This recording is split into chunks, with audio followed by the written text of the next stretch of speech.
Hello students of class 12th economics बेटे। जैसे कि आपका chapter number 7 aggregate demand, aggregate supply and related concepts ये कॉन्टिन्यूटी में चल रहा है। तो आज बेटा हम क्या करेंगे, हमने एग्रीगेट डिमांड को अच्छे से पढ़ लिया था, उसका कंसेप्ट, उसकी कर्व, उसकी diagram, open economy, closed economy, सारा अच्छे से हमने रीड कर लिया था, है ना। एग्रीगेट डिमांड ओपन इकोनॉमी में कैसे है, क्लोज्ड इकोनॉमी में उसका क्या फॉर्मूला है, 2 सेक्टर इकोनॉमी, 3 सेक्टर इकोनॉमी, हमने सारा कुछ अच्छे से रीड कर लिया था। तो अब हमें क्या पढ़ना है, एग्रीगेट सप्लाई का कंसेप्ट जो है आज हमने रीड करना है। एग्रीगेट सप्लाई, एएस का फुल फॉर्म क्या होती है, एग्रीगेट सप्लाई होती है। एग्रीगेट सप्लाई जो है refers to aggregate production as planned by the producer during an accounting year. भी इसका मीनिंग क्या है, भी एक साल में प्रोड्यूसर जो भी प्लान करता है सप्लाई करने के लिए उसको हम एग्रीगेट सप्लाई बोलते हैं, ठीक है ना। एग्रीगेट सप्लाई का मीनिंग क्या है, रेफर्स टू एग्रीगेट प्रोडक्शन, यानी कि जो टोटल प्रोडक्शन करने की प्लान करता है एक प्रोड्यूसर, एक साल में जो टोटल प्रोडक्शन करने की प्लान करता है उसको हम एग्रीगेट सप्लाई बोलते हैं। तो aggregate supply refers to aggregate production as planned by the producing during an accounting year. एक साल के दौरान प्रोड्यूसर के द्वारा जो भी प्लान किया जाता है प्रोडक्शन भी, वो इतना प्रोडक्शन करेगा, उसको हम एग्रीगेट सप्लाई बोलते हैं। It implies the flow of goods and services in the economy during an accounting year. इसका मीनिंग क्या है, एग्रीगेट सप्लाई का मीनिंग ये हो गया कि एक साल में कितनी वस्तुओं का और सेवाओं का इकोनॉमी में क्या हो रहा है, प्रोडक्शन हो रहा है, ठीक है। इट इम्प्लाइज, इसका मीनिंग क्या हो गया, the flow of goods and services, goods and services का फ्लो हो गया इन द इकोनॉमी में, जो इकोनॉमी में हो रहा है ड्यूरिंग इन अकाउंटिंग ईयर, ठीक है ना। एक साल के दौरान वस्तु और सेवाओं का जो भी, ठीक है, प्रोडक्शन हो रहा है, मतलब जो भी वस्तु और सेवाएं मार्केट में जा रही हैं उसको हम बोलेंगे एग्रीगेट सप्लाई, ठीक है। वी नो, वैसे वो बोलेगा एक चीज़ जो अभी आपने पढ़ी नहीं है लेकिन मैंने आपको पढ़ानी है, उसके ऊपर मैं वीडियोज़ आपकी बनाऊंगी। We know that production of goods and services, जो गुड्स और सर्विसेज का प्रोडक्शन होता है इससे हमें वैल्यू एडिशन होती है। आपको पता ही है कि जैसे कोई रॉ मटेरियल है, अगर हम रॉ मटेरियल से कोई चीज़ तैयार करेंगे तो उस चीज़ की वैल्यू तो बढ़ेगी ही ना, ठीक है ना। जैसे ही गुड्स एंड सर्विसेज का प्रोडक्शन होता जाता है तो रॉ मटेरियल की वैल्यू बढ़ती जाती है, मीन्स वैल्यू एडिशन हो जाता है, ठीक है।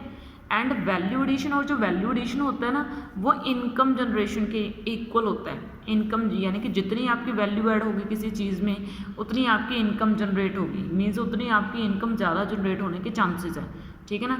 जैसे एक लकड़ी का पीस है, अगर उस लकड़ी के पीस को मैं अच्छे से यूज़ करूँ तो उसका महंगा सामान बना के मैं बेच सकती हूँ, है ना, तो इससे मुझे इनकम भी अच्छी होगी, ठीक है ना। लेकिन अगर मैं उसका सही यूज़ नहीं करूँगी या फिर उससे अच्छे से डेकोरेट नहीं करूँगी, उससे अच्छे से चीज़ें नहीं बनाऊँगी, उसको यूज़ अच्छे से नहीं कर पाऊँगी या फिर मैं उससे अच्छा सामान नहीं बनाऊँगी तो मेरे को इनकम भी ऐसी वैसी जनरेट होगी जैसी मैंने चीज़ बना के बेची है।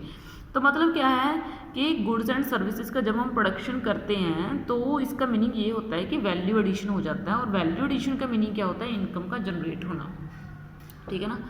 और नॉलेज ऑफ नेशनल इनकम, जो नेशनल इनकम की हमारी नॉलेज है, अकाउंटिंग टेल्स अस, वो हमें क्या बताती है, हमने नेशनल इनकम, आपको एक चैप्टर पढ़ाना है बेटे, वहाँ पे मैं आपको बताऊंगी कि जो वैल्यू ऐड की जाती है वो इनकम जनरेट के इक्वल होती है, ठीक है ना। यानी कि वैल्यू ऐड और इनकम जनरेटेड, जो यानी कि जितनी वैल्यू ऐड होगी उतनी ही आपकी इनकम जो है वो जनरेट होती चली जाएगी, ठीक है ना। जितनी वैल्यू ऐड होगी उतनी क्या होगी, आपकी इनकम जनरेट होती चली जाएगी, ठीक है। और यही है कि वैल्यू एडेड और इनकम जनरेटेड आपस में इक्वल होते हैं, वैल्यू एडेड, ठीक है ना, इक्वल टू इनकम जनरेटेड, ठीक है ना, इनकम जनरेटेड, ठीक है ना। वैल्यू एडेड और इनकम जनरेटेड आपस में इक्वल होते हैं। Accordingly aggregate supply implies flow of income, ठीक है ना। तो इसी हिसाब से जो एग्रीगेट सप्लाई है और जो इनकम का फ्लो है वो भी एक दूसरे के इक्वल होंगे, मतलब जितनी वस्तुएं आप मार्केट में सप्लाई करोगे उतनी ही आपकी क्या होगी, इनकम होगी, इसलिए एग्रीगेट सप्लाई को इनकम के इक्वल रखा जाता है। Therefore can be treated as identity, इसीलिए इन दोनों को भी आपस में इक्वल रखा जाता है, क्योंकि वैल्यू एडेड और इनकम जनरेटेड दोनों एक दूसरे के इक्वल हैं, ठीक है।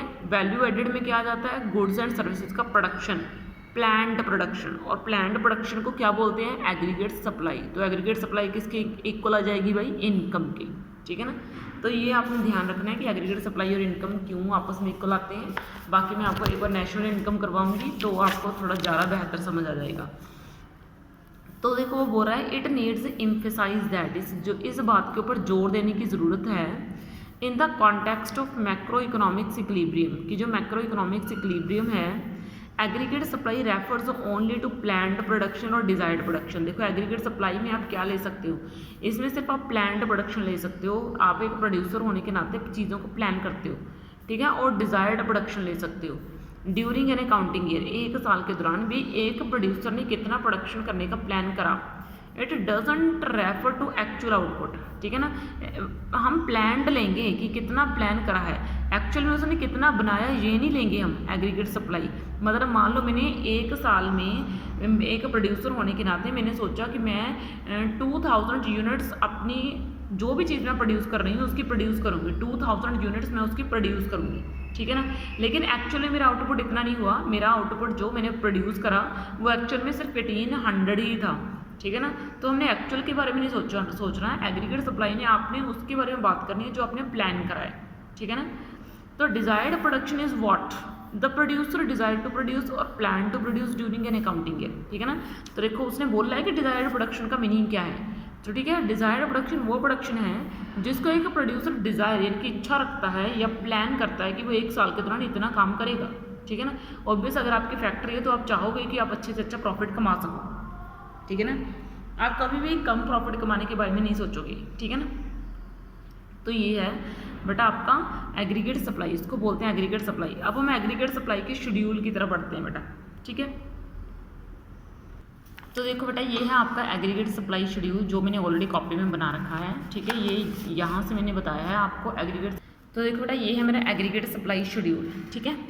तो अब देखो एग्रीगेट सप्लाई शेड्यूल और ये इनकम और ये एग्रीगेट सप्लाई, ठीक है। अब देखो बेटा इनकम क्या है आपकी 0, तो आपकी एग्रीगेट सप्लाई भी क्या होगी 0, क्योंकि हमने क्या बोला इनकम और एग्रीगेट सप्लाई आपने इक्वल लेनी है। और इसको डायग्राम में हमने कैसे शो करना है वो मैं आपको बताऊंगी, वो आप खुद सोचो भाई। जब आपकी इनकम 0 है, ठीक है ना, तो आप प्रोडक्शन कहाँ से करोगे चीज़ों का, तो आपके पास तो पैसे ही नहीं है, ठीक है। या अगर आपकी सप्लाई 0 है, अगर आप कुछ बना भी रहे हो, अगर उसको आप बेच ही नहीं रहे तो आपको इनकम कहाँ से होगी। अगर आपकी सप्लाई 0 है मार्केट में तो आपको इनकम कहाँ से होगी। फिर जितनी आप सप्लाई करते जाओगे उतनी आपको इनकम होती जाएगी, जितनी सप्लाई ज़्यादा उतनी इनकम ज़्यादा। और आप हमेशा चाहोगे कि एग्रीगेट सप्लाई और इनकम आपकी इक्वल रहें, कभी भी वो कम या ज़्यादा ना हो, ठीक है ना। ज़्यादा तो हर कोई चाहता है लेकिन कम तो बिल्कुल भी नहीं होनी चाहिए, कम से कम इक्वल तो रहनी ही चाहिए, ठीक है ना। तो 80 जितनी मैं प्रोडक्शन कर रही हूँ उतना इनकम मेरे को जनरेट होनी ही चाहिए, ठीक है ना। आप खुद सोचो, क्या आप प्रोड्यूसर होने के नाते कभी भी घाटा उठाना चाहोगे, बिल्कुल भी नहीं। आप हमेशा सोचोगे कि मैं प्रॉफिट में जाऊँ, कभी भी आप प्रॉफिट से कम नहीं जाना चाहोगे, ठीक है ना।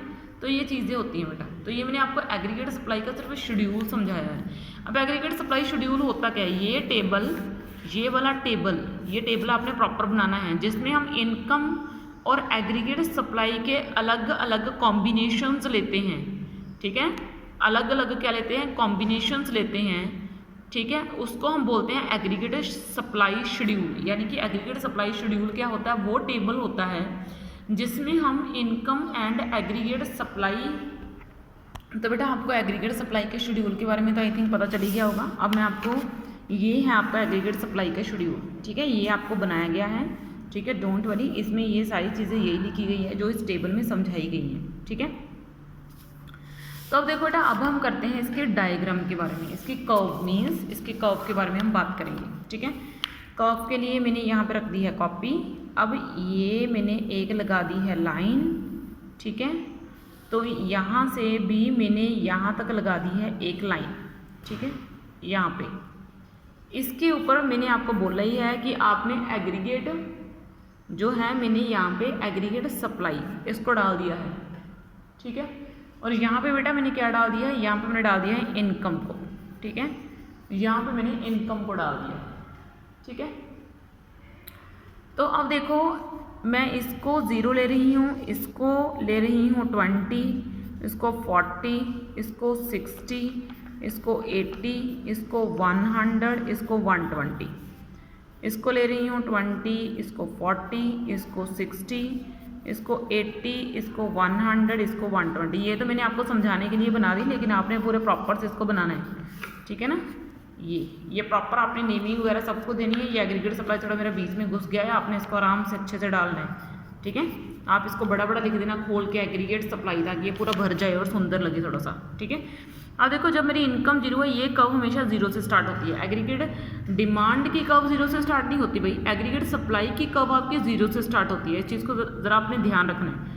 एग्रीगेट सप्लाई की कर्व आपकी जीरो से स्टार्ट होती है, एग्रीगेट डिमांड की कर्व जीरो से स्टार्ट नहीं होती, वो मैंने आपको करवाई थी, ठीक है। तो अब देखो ये कर्व जब ये जिस 20 तो ये भी 20, ये 40 तो ये भी 40, ये 60 तो ये भी 60, ऐसे करके ऐसे डाल रही हूँ मैं, ठीक है ना। ऐसे करके ऐसे, ऐसे करके ऐसे, ऐसे करके ऐसे, ठीक है ना। ये 60, ये 100, ये आपकी आ गई, ये थोड़ी सी कोई प्रॉब्लम तो नहीं पड़ गई मेरी, हाँ ये ठीक है, ये 120। तो इस तरीके से ये मेरी लाइन बन गई है 45 डिग्री की लाइन, ठीक है ना। 45 डिग्री का मतलब पता क्या होता है कि ये जितना पोर्शन इधर है उतना ही पोर्शन इधर है, मीन्स ये दोनों एक दूसरे के इक्वल हैं, ठीक है ना। मीन्स क्या है, इनकम और ये 45 डिग्री के जब भी आप लाइन बना रहे हो ना, इसका मीनिंग ये वाला एक्सिस इस एक्सिस के इक्वल होता है। इस एक्सिस पे क्या है, एग्रीगेट सप्लाई, इस एक्सिस के क्या है, इनकम। तो इसका मीनिंग क्या है, ये दोनों आपस में क्या है, इक्वल, ठीक है। तो एग्रीगेट सप्लाई की कर्व में आपने ये लिखना है, income is equal to aggregate supply, ठीक है। ये दोनों आपस में इक्वल रहते हैं, ठीक है। तो इसके साथ ही बेटा मैंने आज आपको एग्रीगेट सप्लाई के बारे में समझा दिया है। नेक्स्ट वीडियो में हम इससे भी ज़्यादा इंटरेस्टिंग टॉपिक पढ़ने वाले हैं, और वो है कंजम्पशन फंक्शन। बहुत मज़ेदार है बेटा। ओके बेटा, थैंक यू।